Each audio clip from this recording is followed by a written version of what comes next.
When I was 17, my mother was murdered. But this story isn't about her.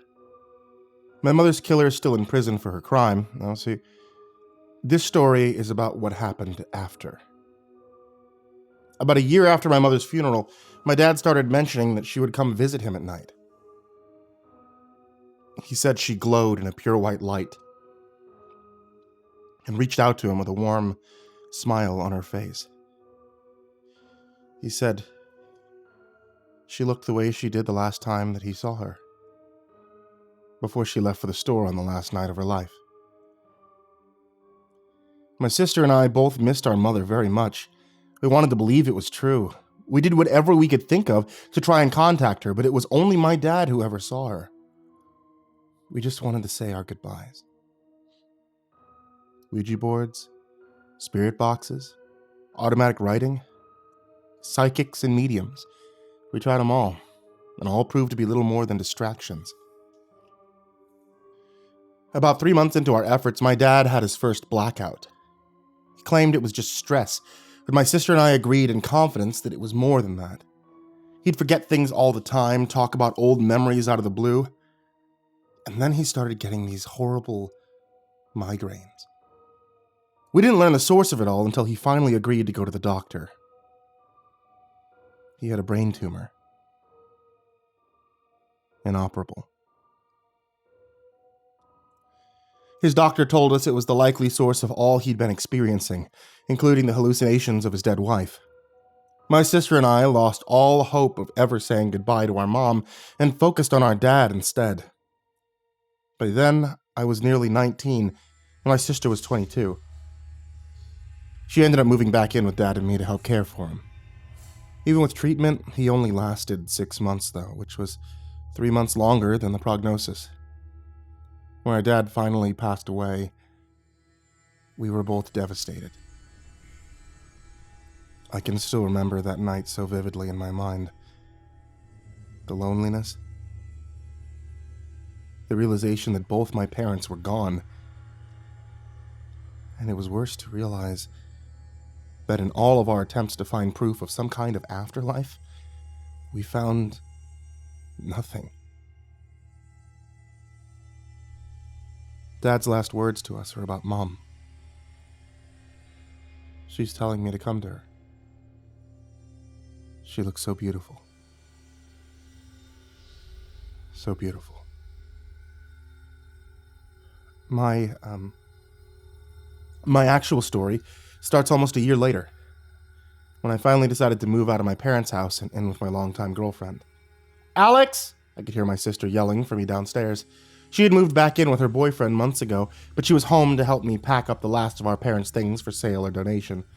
"Alex, what do you want to do with all these dishes?" I poked my head out of my half-packed room and yelled back down to her, "Donate!" "What?" I sighed and went bounding down the stairs, taking the last 5 in a single jump, landing in the hallway. My sister stood in the kitchen doorway and repeated her question. "What do you want to do with all these dishes?" "Donate. Clean your ears, Lily. I could hear you just fine." "You're telling me to clean something? That's a fucking laugh." Lily spun around and went back into the kitchen, talking as she went. "Are you sure you don't need any of this stuff?" "No. Carla has everything we need in the dishes department." I followed her into the kitchen and saw her staring down at a beige plate, decorated with a chicken and 2 ears of corn that sat below its feet. It was from our usual dining set. I remembered sitting down to dinner every night to those plates in front of me. "I think I want to keep one of these." Lily's eyes had misted over, and I knew how she felt. It was the little things that seemed to catch you. I smiled and I walked over to her, placing my hand on her shoulder. Yeah, you should. Save one for me too, okay?" She looked up at me and smiled. Suddenly, we both felt something whiz between our heads at high speed and crash against the far wall just below my mom's old cat clock. Lily nearly dropped the plate she was holding as she jumped back and let out a yelp. We both had been startled right out of our family moment, and I could feel my heart beating a mile a minute. "What the fuck was that?" Lily yelled, setting the plate down on the kitchen table and stepping towards the far wall. She bent down and disappeared behind the tablecloth for a second before re-emerging with a piece of broken plate in her hand. She had a confused look on her face. One I must have mirrored. We were the only two people in the house. No one else could have thrown that plate. On the sliver of porcelain Lily was holding, I could see a chicken's foot rising up from behind an ear of corn. It was from the same set we had been discussing.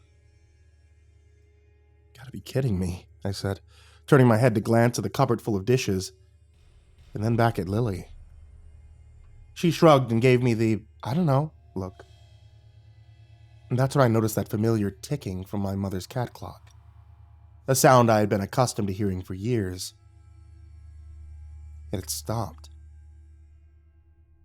I looked up at the wall behind Lily and noticed the cat's tail had stopped swinging, and its always shifting eyes had frozen in place. It was staring directly at me. I shivered involuntarily and went to help Lily pick up the pieces of broken dish scattered about the kitchen floor. The plate incident reminded us of all of our efforts to contact our mother. In all of our attempts, we never saw anything even remotely paranormal happen. Yet, here we were, face to face with an event that neither of us could explain. It didn't take long to decide that we should pursue it. The incident had also cast doubt on the theory that my father had been hallucinating prior to his death. In our desperation, we eagerly jumped on the small chance to talk to them one more time. I know now that hope can be as dangerous as it is comforting. Lily and I went to our significant others and explained what we were going to attempt. We wanted to give the old Ouija board and the spirit box one more try. Carla was open to the idea when I told her about it. She actually seemed kind of excited. Lily had a harder time with David, as she relayed it to me. She had to, quote, drag him along, kicking and screaming. In the end, though, he showed up. I knew that even if he didn't buy into any of it, he'd be there for my sister. 2 nights later, we all gathered at my parents' house. And at the time we were excited, we were giddy. We had no idea what we were signing up for. If we had, I would have walked away from that place and never looked back. Is everyone ready? Lily asked, her fingers already resting on top of the planchette. Carla looked at me, green eyes that darkened to a near black in the dim orange candlelight. She winked at me and put her hands on the planchette next to Lily's. Then I placed my fingers on the other side of the plastic toy and did my best to ignore the disapproving look on David's face. He had reluctantly agreed to be our scribe, writing down words that might be spelled out during our seance. Lily started moving the planchette around the board in the infinity shape that we had always used before. I could feel the same excitement welling up inside of me that I'd had the first time we tried this. I could see the same fervor reflected in my sister's expression. What now? Carla whispered over the board. Now we ask some questions. Lily held her head high like she was trying to channel some kind of divine energy. My sister always got a little bit too into theatrics of the whole thing. Is there anyone here with us? I took the lead. We all watched the board with bated breath, hoping to feel some movement beneath our fingers. Suddenly, the infinity-shaped motion stopped and we watched the planchette move slowly across the board toward the top left corner before stopping at the word, yes. Okay, you guys aren't fucking with me, right? Because I didn't do that. Carla was looking at me again. I could see out of the corner of my eye. I was stunned.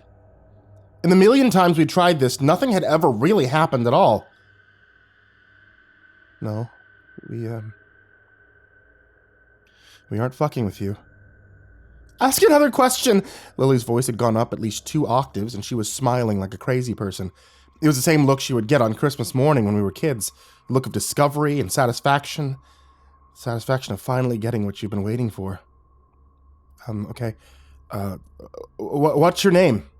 I asked, diving right in. This was going to be the moment of truth. I was surprised at just how quickly the planchette started moving around the board. We called out each letter as the planchette briefly stopped, and I heard David scribbling away.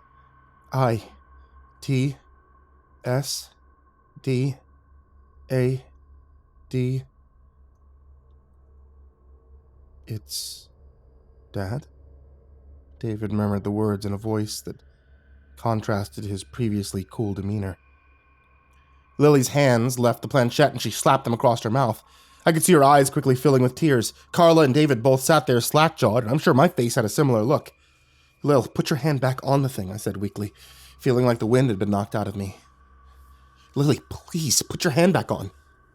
She did as I asked, and when her hand left her face, I noted the smile she'd been hiding. Daddy, is that really you? Lily's question choked out through a mixture of laughter and tears. Yes. The response was immediate. We miss you so much, Daddy. It's been so hard since you and Mom have been gone. WEMISSYOUTO.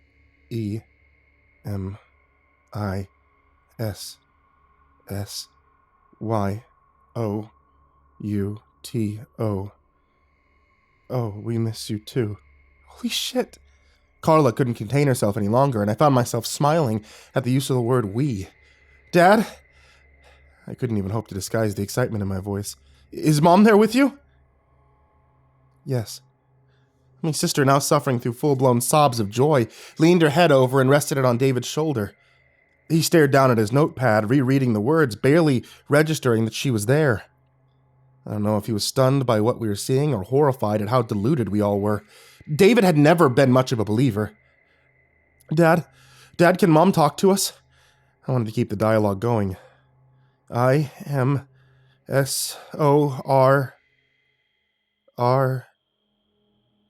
Why? I'm sorry.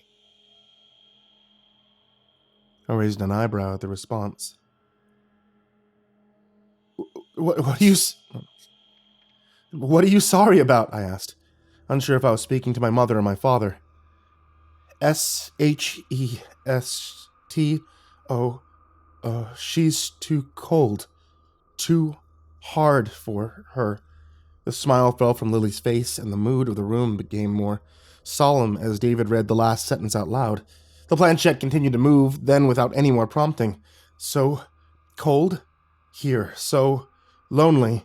We miss you. We miss you. It's Dad. Please help. Please. We need you. We need you. Please help. We miss you. It's Dad. So cold. We need you. And after the last you, the planchette suddenly shot out from under our hands, paused just milliseconds over goodbye, then fired across the room and hit the wall at roughly the same speed as the plate that morning.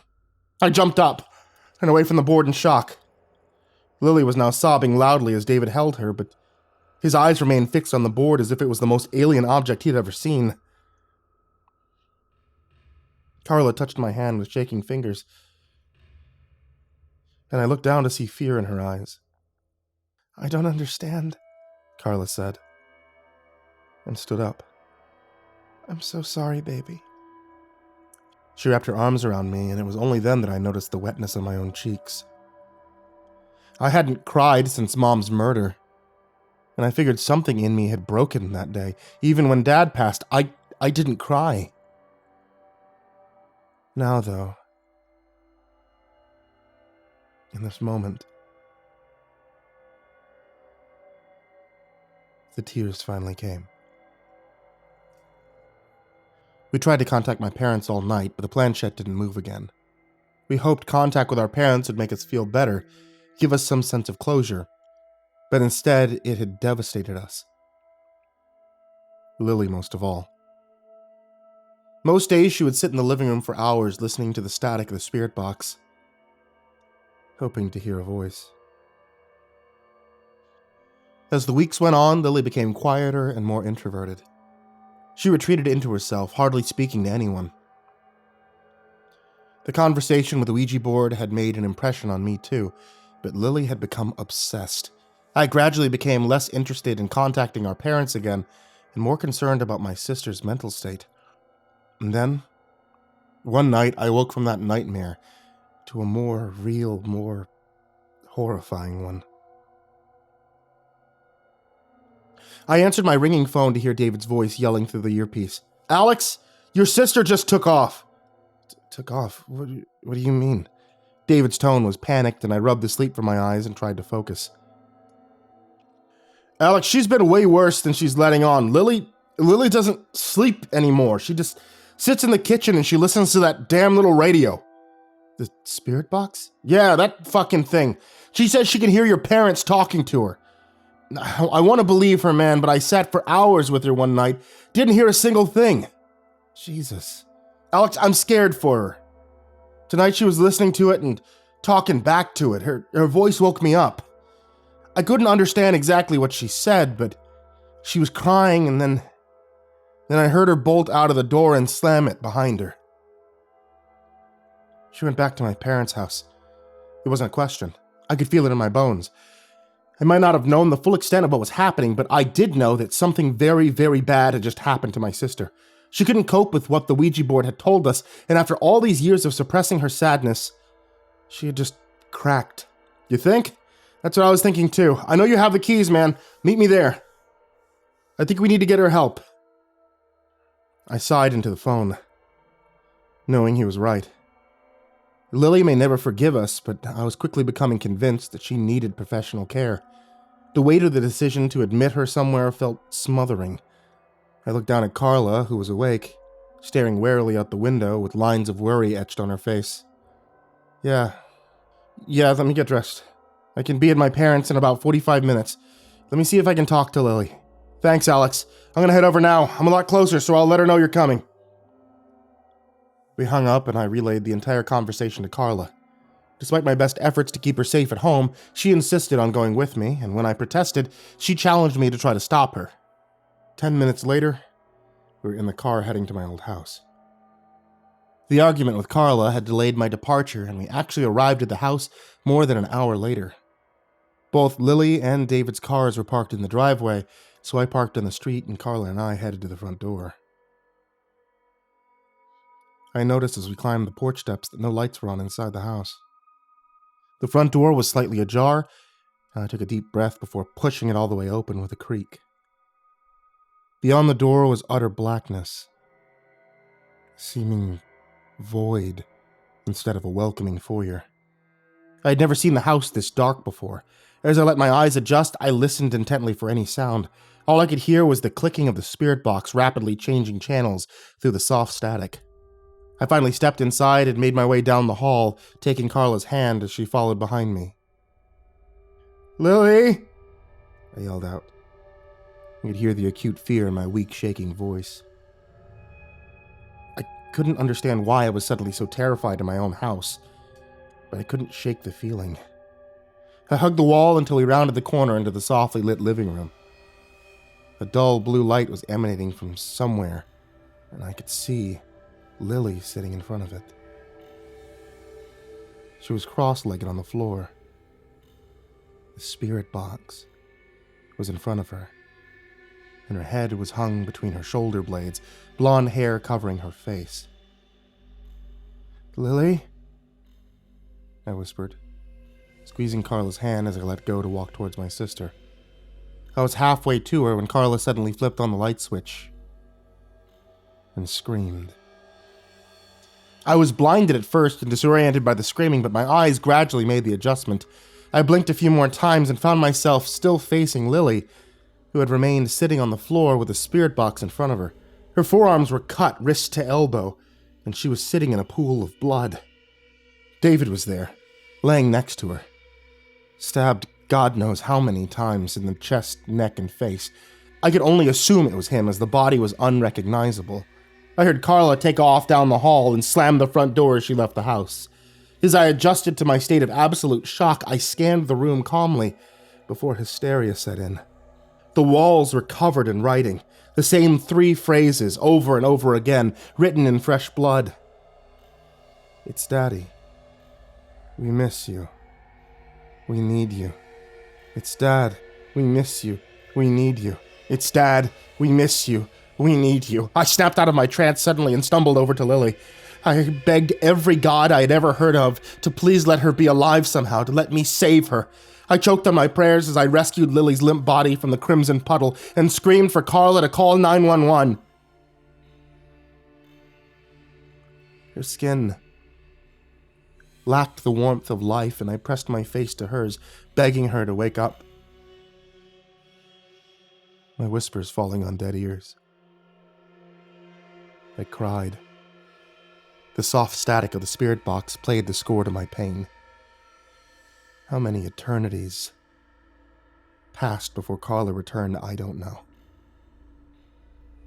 But I saw her there finally, standing in the doorway, talking to emergency services and staring at us. I cradled Lily's body. I rocked her back and forth. I could tell from the look of disgust and pity set upon her face that Carla couldn't hear the sounds coming from the spirit box. Alex, it's Mommy. We need you. It was faint, but it was her. My mother's voice was unmistakable.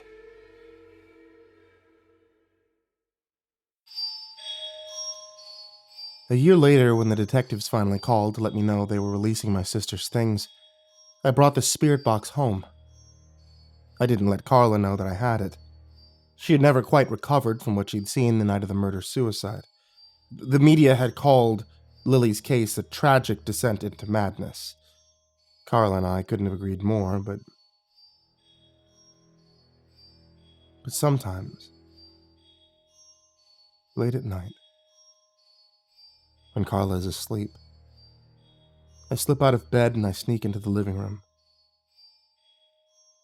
I pull the spirit box from behind a stack of books, and I turn it on just for a few seconds. But in those moments, I listen closely to the clicking sounds of the radio, quickly scanning through static. I strain to hear their words, the voices of my family. And sometimes I hear them. In the few seconds, I've heard them say many things. They tell me that they need me, that they love me, and that it's lonely without me. They claim that it's cold. They beg me to join them. Lily says that it's easy and that I can bring Carla with me. They say, we'll all be happy here. But there's something behind their voices. Something that sometimes bleeds through. Lily must have either ignored the sound or blocked it out completely. Behind their warm invitations and desperate pleading, I can hear something laughing. Something inhuman.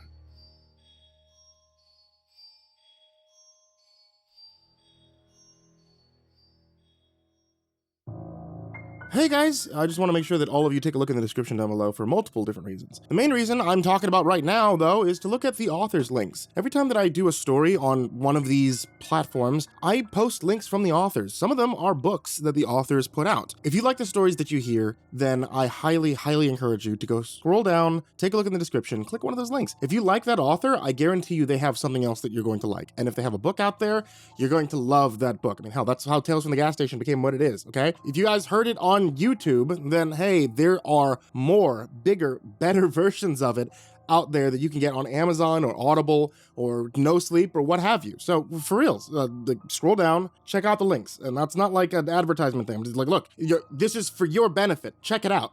And as always, I want to give a very big thank you to everybody who supports me on Patreon. Thank you so much. A very big thank you to Jordan Alexander Sanchez, Stephanie Butler, Reaper61167, Bobby Karman, Tristain, Pelton, Chance Burnett, Diana Kraus, Thiccy McQuicky, SamaHigh, CrusaderChocobo, SpookyShel, Atomaurus, Grand Moth the Milky, Big Smoke 369, Captain Scurvy, SaltyIrishPoet, Estebean, Brayden Morris, Nate Kuhl, HorrorFan1212, Hour Minute Second Time, Reznak, David Martin, Scare-ington the Unkempt, Robert Malcolm, Angelus, Spanky, Snoochie Boochie, Seclude, Lupita Galvin, That Creepy Chick, Tyler Fletcher, Merxenum, Red Shadowcat, Xavier the Cheyenne, Demix, Sean Cadieu-baker, 6 Gay Rats in a Trenchcoat, Turtleman, Rob Like Sharp Things, Cryolinian, Xavier Graphius, Lord Life's Best, Goring Tremagacy, Maria Walker, Emily Mitchell, Crazy Kid, Mr. Marcus Blitz, Eka Limchok, Dirt Diver Trio, Matt Bach, Voice of Sand, Coffee Zombie, Hidden Tiger, Shelly J, Jeremy H, Psychomel, Nana, Deleted Account, Melted Lake, Tali Sue, William King, Darth Miver, Michael Ortiz, Satanic Aries, Bardo Hawk 764, Lambda M98, Harley, Sashi Suzaku, Cronut 509, Kaylee Ambrose, Suji Campbell, Stricken, Freddy Krueger, Happy Birthday Jason Wilson, Lisa Cottrell, Caspian, Hades Nephew, Tater Chip, Acid System, Prozac and Pancake Appreciation Society, Benjamin Welvret, Cryptic Nightmares, Kiwi the Sloth, Fester's Lampshade, Sky Harbor, Nico Kyle, Rafael Rodriguez, The Ginger Bros, Aaron Stormcrow, Daniel Polson, and Corey Kenshin. As always, thank you guys so much, because you guys help me do everything that I do here. You guys help pay authors for stories and commission stories and do everything that I can do to make this channel and make this podcast the best it could possibly be. So thank you all for supporting me here. And as always, everyone, sweet dreams.